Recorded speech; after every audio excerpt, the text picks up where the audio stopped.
I think the most obvious trend that we've been seeing now for some time, and that I think we'll continue to see, is just the rise in digital communication and how that's continued to evolve how we do what we do as communications professionals. I think the number of digital channels that are out there will continue to grow.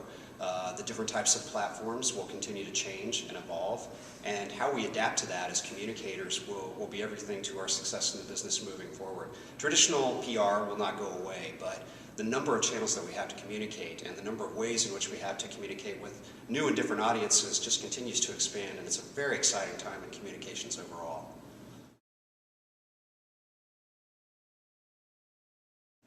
I think probably the first and the most important tip that I got from a veteran communicator when I first started in the business was that you simply can't push information out and expect people to pick it up. Communication by its very definition has to be a two-way dialogue, and the fact that we are putting out and disseminating so much very important information as communicators means that we really have to focus on the dialogue that we have with our public and with assignment editors and with all of those who in some way play a role in making sure that the information that we're getting out there gets out there. It's really about relationships. It always has been, and the most successful communicators have been the ones who have built relationships along the way.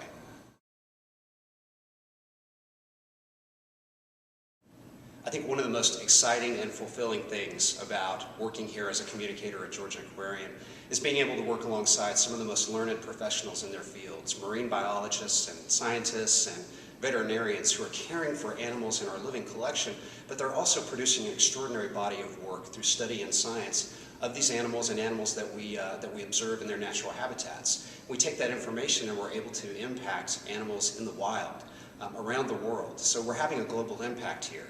And as a communicator, I have the opportunity to take that very dense body of scientific information and translate that so that our public will understand the extraordinary work that's being done here behind the scenes. Everybody understands the fun of Georgia Aquarium and having a fun day with the family, but we want them to leave with important information about the work that's being done here for animals in their natural habitats. We have an obligation to do that, and we have an obligation to communicate that to the public, and that's thrilling for me to be able to do that on a daily basis.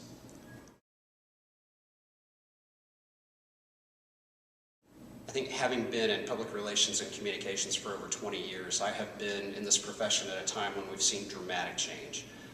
Things were fairly static for decades, and then all of a sudden digital communication came along, and suddenly this wasn't a one-way communications channel anymore. We actually had a dialogue with a lot of people, and the rise in social media has really changed a lot about what we do.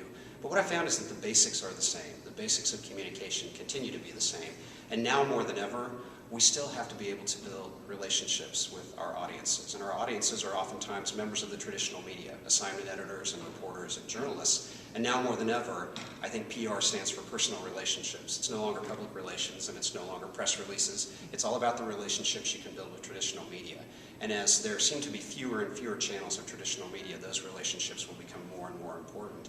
And I think we'll find that the coverage that we get out of those relationships will pay us back.